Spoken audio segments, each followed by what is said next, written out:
Assalamualaikum warahmatullahi wabarakatuh. Hai semuanya, kita lanjutkan materi kita tentang dimensi 3. Kali ini kita akan membahas tentang sudut pada bangun ruang. Untuk sudut pada bangun ruang ada 3 hal yang akan kita bahas. Yang pertama, sudut antara dua garis, ya. Kemudian sudut antara garis dengan bidang, dan yang ketiga adalah sudut antara bidang dengan bidang. Nah, masing-masing sudut ini akan kita bahas dengan contoh soal, ya. Contoh 1, sudut antara dua garis, ya. Untuk memudahkan kita langsung buatkan gambarnya. Di sini kan kubus ABCD, ya. Pada kubus ABCD EFGH, ya, ini kubusnya. Titik P adalah titik potong diagonal AH dan DE. AH dan DE. Jadi itu P di sana. Ini di sini P. Jika R terletak di tengah rusuk AD, R ada di tengah rusuk AD, di situ, anggap itu dari tengah, maka nilai sin sudut PBR adalah, sin sudut PBR artinya yang kita cari adalah sin sudut antara garis PB dan garis BR, ya. Jadi PB, garis PB dan BR itu membentuk sudutnya itu adalah sudut B, ya. Nah, ini sudutnya. Nah, yang ditanya adalah sinusnya. Untuk memudahkan kita membahas, untuk mencari sinnya, kita pindahkan segitiga PBR ini ke dalam bidang frontal, ya, sehingga bentuknya sesuai dengan bentuknya sebenarnya. Di sini R jelas siku-siku, ya, karena PR itu tegak lurus terhadap alas ABCD, maka PR itu pasti tegak lurus juga dengan garis RB. Jadi siku-sikunya di R. Nah, di kelas 1 kita sudah belajar tentang sin. Sin itu adalah perbandingan panjang sisi depan dengan sisi miring suatu sudut pada segitiga siku-siku. Nah, sekarang kita tidak diberikan panjang rusuknya, ya. Biasanya di soal-soal sudut itu panjang rusuk tidak diberikan. Jadi kita bebas untuk memberikan panjang rusuk berapapun. Hal ini dikarenakan di sudut itu kita akan membandingkan sisi, ya. Jadi tidak masalah panjang sudutnya berapa. Untuk memudahkan Ibu kasih panjang sudut kita 2A, ya. Tidak mesti 2A, ya. Kalau mau membuat A juga boleh. Cuma kalau mau membuat A nanti berarti PR-nya setengah A, jadi agak susah hitungannya. Mau langsung membuatnya 2 cm saja juga boleh, tidak ada masalah. Berarti 2 cm ini GC, maka PR itu adalah setengahnya, ya. Berarti PR-nya A cm. Selanjutnya kita perlu mencari PB. Nah, sebelum mencari PB kita cari dulu panjang BR, ya. Mencari panjang BR bisa kita gunakan segitiga siku-siku ARB. Segitiga ARB di mana AR itu adalah setengah dari sisi, ya, dan AB itu adalah adalah panjang sisi, ya. AB-nya 2A cm dan AR-nya adalah A cm. Nah, untuk mencari BR itu kita pakai Pitagoras, ya, 2A kuadrat tambah A kuadrat, atau boleh juga menggunakan penyederhanaan dari rumus Pitagoras yang memuat bentuk akar. Ya, penyederhanaannya seperti ini. Jika kita punya panjang salah satu sisi siku-sikunya A akar N, kemudian yang lainnya adalah A akar M, maka panjang sisi miringnya adalah A akar M tambah N. Nah, rumus ini nanti sangat berguna jika hitungan kita besar, ya. Kemudian berarti kalau di sini A, di sini 2A biar bentuknya bisa dimasukkan ke rumus seperti ini, ya. Maka 2A ini kita jadikan A akar 4, ya. Karena 2 itu adalah A akar 4. A akar 1, A akar 4 berarti sisi miringnya adalah A akar 5, ya. 1 tambah 4 berarti 5. Berarti kita sudah dapatkan BR-nya A akar 5. Nah, selanjutnya untuk panjang PB, karena kita perlunya PB, ya, karena sin itu demi depan pemiring. PB atau BP itu A akar 1, A akar 5, berarti sisi miringnya A akar 1 tambah 5, A akar 6, ya. Baik, udah dapat, berarti tinggal dicari sinnya. Sin PBR, sekali lagi sin sudut PBR berarti sudut yang dicari adalah sudut B ya, yang di tengah-tengah adalah depan PR per miring PB. Berarti A dibagi A akar 6.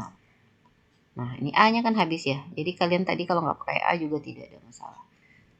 Oke, A kita rasionalkan penyebut jadinya akar 6 dikali akar 6 per akar 6. Dan kita coret A-nya habis, ini habis. Jadinya 1/6 akar 6 ya. Akar 6 kali akar 6 jadi 6, berarti 1/6 akar 6. Itu sin sudut PBR. Nah, itu cara mencari jarak sudut antara garis dengan garis. Oke, selanjutnya adalah sudut antara garis dengan bidang ya. Contohnya seperti ini. Diketahui kubus ABCD EFGH titik M terletak pada rusuk AD sedemikian hingga AM banding MD adalah 1/2. Nah, langsung kita buatkan gambarnya ya biar terbayang soalnya seperti apa. Nah, seperti ini. Diketahui kubus ABCD EFGH titik M terletak pada rusuk AD. Ini M ya. M pada rusuk AD di mana AM banding MD adalah 1/2. Ini panjang AM banding panjang MD itu 1/2. Berarti kalau ini AM panjangnya 2 cm, maka MD panjangnya 4 cm. Kalau AM-nya 3 cm, berarti MD-nya 6 cm. Ya, 1/2. Titik N berada di rusuk CD. N berada di rusuk CD. Sedemikian hingga CN banding ND 1/2 juga. CN banding ND itu 1/2. Berarti ND-nya lebih panjang ya. Nah, jika P berada pada rusuk DH. Di sini di belakang ada rusuk DH. P berada di rusuk DH sedemikian hingga DP banding PH-nya 2/1. Berarti DP-nya lebih panjang ya. PH-nya 1. DP banding PH 2/1. Kemudian alfa adalah sudut antara bidang MNP. Ini bidangnya hijau, ini bidang MNP dengan garis FH. Ini garis FH ya. Maka nilai sin alfa adalah. Nah, di sini kita mencari sinus sudut antara garis HF dengan bidang MNP. Nah, kita lihat di gambar bahwa bidang MNP dan garis HF ini seperti tidak berpotongan ya. Nah, sebenarnya pada kenyataannya dia ini berpotongan. Cuman kalau bidang MNP ini kita perluas ya, dia akan menembus HF di belakang ya, di belakang kubus sana. Namun tidak mungkin juga kita gambarkan tidak mungkin juga kita perluas bidang MNP-nya dalam bidang gambar. Jadi ada langkah lain untuk menentukan sudut garis yang kelihatannya tidak berada pada bidang, yaitu dengan menggeser garis atau menggeser bidang sehingga mereka berpotongan. Menggesernya sejajar ya. Berarti kalau MPN ini digeser ke depan, jadi misalkan jadi EBG gitu. Atau AHC. Nah, namun lebih enak kalau kita menggeser garis HF. Nah, biar dia berpotongan dengan bidang MNP, kita geser garis HF ke bawah menjadi garis BD. Ya, HF itu kan sejajar BD, jadi digeser saja garis HF-nya ke BD. Jadi sudut antara garis HF dengan bidang MNP itu sama saja dengan sudut antara garis BD dengan bidang MNP. Nah, sekarang bagaimana cara mencari sudutnya antara garis dengan bidang? Nah, ini salah satu langkah ya. Mungkin kalian punya langkah lain, itu silahkan dipakai. Silahkan dipakai. Ya, jadi langkah yang pertama adalah tadi kita sudah lakukan menggeser garis FH sehingga dia berpotongan dengan bidang MNP, maka kita geser dia ke garis BD. Langkah kedua, kita buatkan sebuah bidang yang memuat BD. Tadi garis FH udah diganti BD ya. Sebuah bidang yang memuat BD dan bidang tersebut tegak lurus dengan bidang MNP. Ya, jadi ada bidang yang memuat BD, dia tegak lurus dengan MNP. Nah, bidang tersebut adalah bidang BDHF ya. Ini bidang BDHF ini tegak lurus dengan bidang MNP. Nah, kalau kita putar gambarnya itu kelihatan tegak lurus ya. Nah, kemudian kita lihat bahwa antara bidang BDHF dengan bidang MNP itu punya garis persekutuan. Ini pertemuan antara bidang yang pink dengan bidang yang hijau. Ini ada garis persekutuan namanya ya. Nah, namanya kita namakan garis OP. Ini garis OP. Garis OP merupakan garis persekutuan antara bidang MNP dengan BDHF. Nah, ini bidang BDHF, ini MNP, ini persekutuannya. Artinya garis persekutuan itu dilewati oleh bidang BDHF juga oleh bidang MNP. Nah, sudut antara garis FH tadi yang sudah diwakili oleh garis BD, sudut antara garis BD dengan bidang MNP itu diwakili oleh sudut antara garis BD dengan garis persekutuan tadi. Garis persekutuannya adalah OP. Ya, jadi sudut antara garis BD dengan bidang MNP itu adalah sudut yang dibentuk oleh garis BD dengan garis persekutuannya. Atau dengan kata lain juga bisa bahwa sudut antara bidang MNP antara garis BD dengan bidang MNP adalah sudut antara garis DO dengan OP ya, DO dengan OP.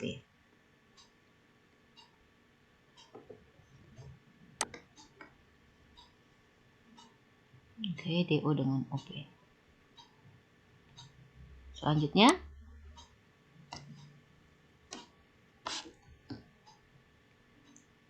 kita akan mencari sin sudut DOOP ya, sudut O ini yang akan kita cari sinusnya.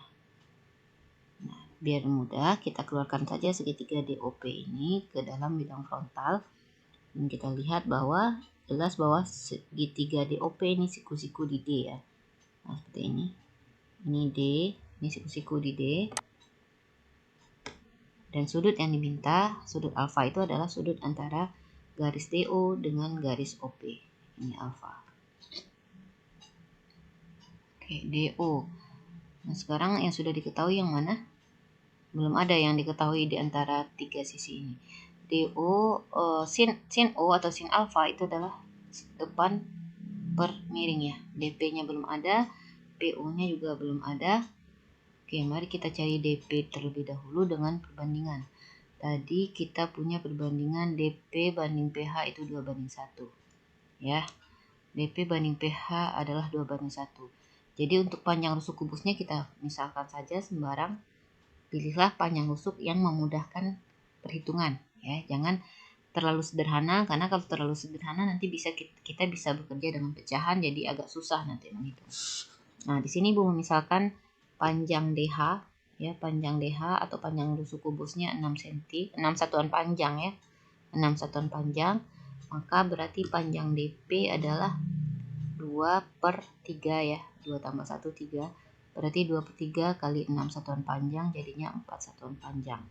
Berarti panjang DP-nya adalah 4 satuan panjang. Kemudian DO sebenarnya bisa mudah dilihat bahwa DO itu kan sama saja dengan MO atau ON ya. Kalau susah melihatnya mungkin bisa digambarkan seperti ini.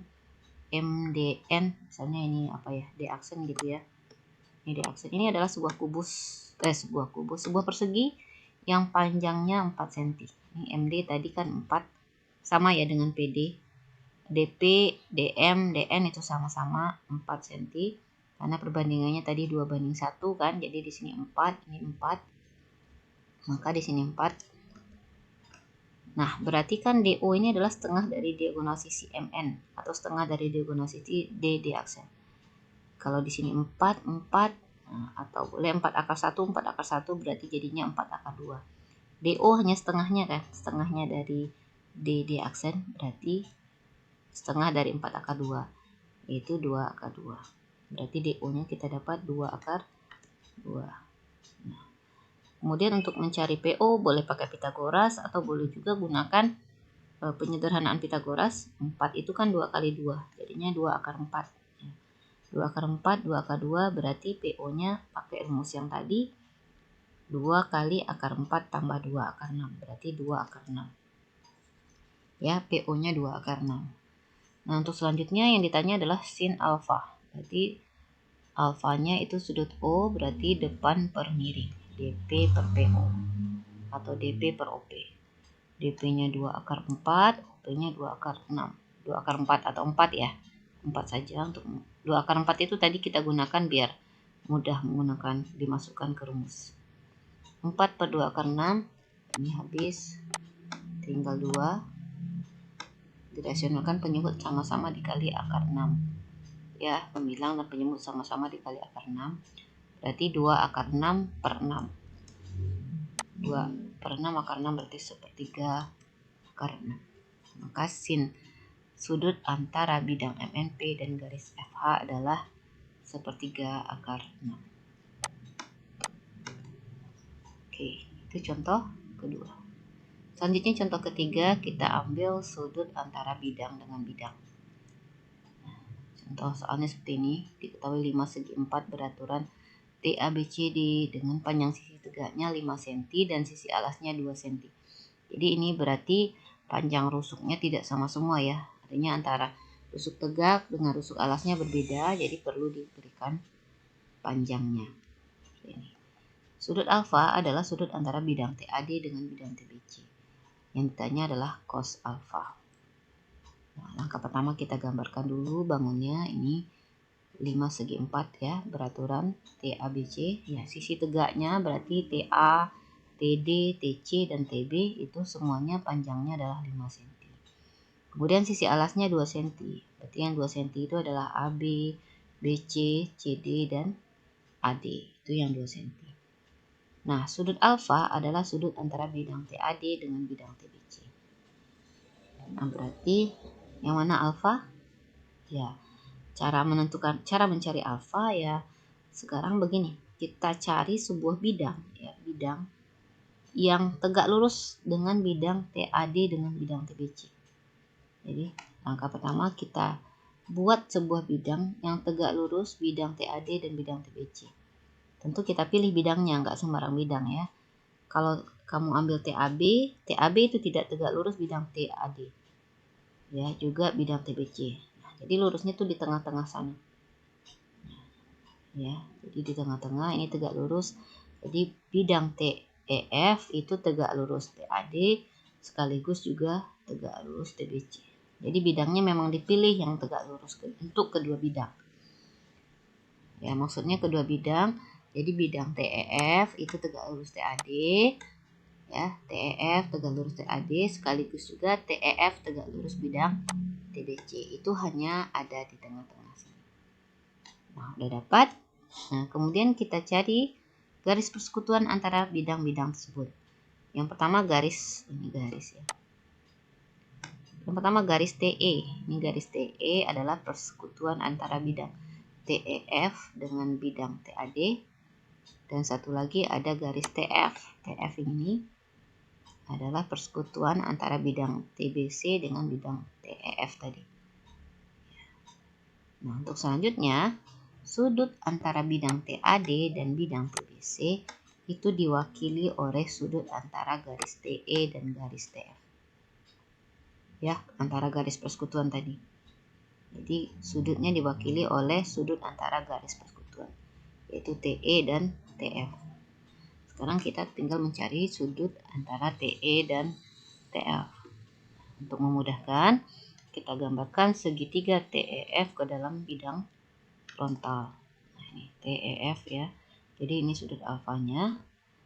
Nah, TE bagaimana mencari TE? TE tadi TC udah diketahui 5 ya. Ini 5, TC 5.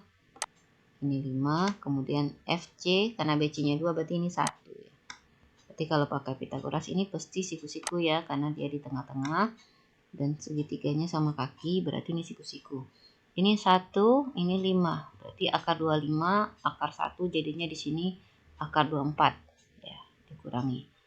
Pakai Pitagoras dapat bahwa TF-nya itu akar 24. Sama halnya dengan TE juga akar 24. Nah, sementara EF-nya itu adalah panjang sisi alas, yaitu 2. Nih, jadi segitiga kita lengkap semua sisinya. Tinggal mencari cos alfa. Nah, untuk mencari cos alfa, kamu bisa gunakan aturan cos ya. Aturan cos karena ketiga sisinya diketahui. Nah, turunan dari kalau kita ingin mencari cos alfa, itu pakai rumusnya cos alfa apa? Ya, TE kuadrat ditambah dengan TF kuadrat, nanti dikurang dengan EF kuadrat per 2 kali TE kali TF. Ya. Jadi cos alfa adalah kuadrat dari sisi-sisi jumlah kuadrat dari sisi-sisi sampingnya dikurang kuadrat dari sisi depannya. Dibagi 2 kali sisi sampingnya dikalikan. Nah, oke, TE tadi akar 24 berarti TE kuadrat 24. Kemudian TF tadi akar 24 dikuadratkan jadi 24 kurang EF kuadrat. EF tadi 2 berarti 2 kuadrat jadinya 4. Kemudian 2 kali TE kali TF. 2 kali akar 24 kali lagi akar 24. Jadinya 2 kali 24. Oke, 24 tambah 24, 48. 48 kurang 4. 44. Di bawahnya 2 kali 24. Pas 48 ya. Kita sederhanakan jadinya sama-sama dibagi 4 jadinya 11 per 12. Itu untuk cos alfa. Atau boleh pakai cara lain, kita bisa juga menggunakan rumus sudut rangkap di sini. Ya, rumus sudut rangkap yang seperti apa? Ini kalau kita lihat segitiga TEF ini kan segitiganya sama kaki ya. Jadi bisa kita bagi 2 segitiga ini. Misalkan kita pandang segitiga TEG saja. Ini siku-siku di G. Ya, segitiga ETG atau TEG. Nah, ET tadi kita punya akar 24. EG berarti karena setengah dari EF berarti 1 ya. Ini akar 24. Berarti kita punya sin dari ETG, sin dari sudut ETG, ya ini sin dari sudut ETG ini ETG itu adalah depan per miring ya, 1 per akar 24. Nah, ingat kita sudut rangkap bahwa cos 2 alfa ya. Nah, kemudian kita lihat dulu sebentar bahwa ETG ini, bahwa sudut alfa ini adalah 2 kalinya ETG, ya kan? Alfa ini yang besar ini adalah 2 kalinya ETG. Ini tambah ini kan ETG juga ya. Jadi alfa 2 kali ETG. Nah, ingat bahwa rumus sudut rangkap bahwa cos alfa itu sama dengan 1 dikurang 2 sin kuadrat sudut ETG. Ingat bahwa cos 2A itu ya. Saya nulisnya. Cos 2A itu diingat aja lagi bahwa cos 2A sama dengan 1 kurang 2 sin kuadrat A. Nah, itu rumusnya. Karena ini 2 kalinya ETG, makanya berarti cos 2A sama dengan cos alfa sama dengan 1 kurang 2 sin kuadrat ETG. Tinggal dimasukkan 1 dikurang 2 sin kuadrat ETG. Sin ETG tadi 1 per akar 24. 1 per akar 24. Berarti kalau dikuadratkan akarnya hilang ya. Berarti 1 per 24. Nah, ini 2 per 24 jadinya 1 dikurang 1 per 12 ya. 2 per 24, 1 per 12. Kita punya 12 per 12 kurang 1 per 12. Sehingga kita dapatkan 11 per 12. Silakan dipilih pakai cara yang mana. Ini untuk mencari sudut antara bidang dengan bidang. Nanti kalau mudah-mudahan dengan soal yang lain juga bisa kalian terapkan langkah ini ya. Demikian pembelajaran hari ini, semoga bisa dipahami. Silahkan ditanyakan jika ada hal-hal yang tidak dipahami. Terima kasih. Wassalamualaikum warahmatullahi wabarakatuh.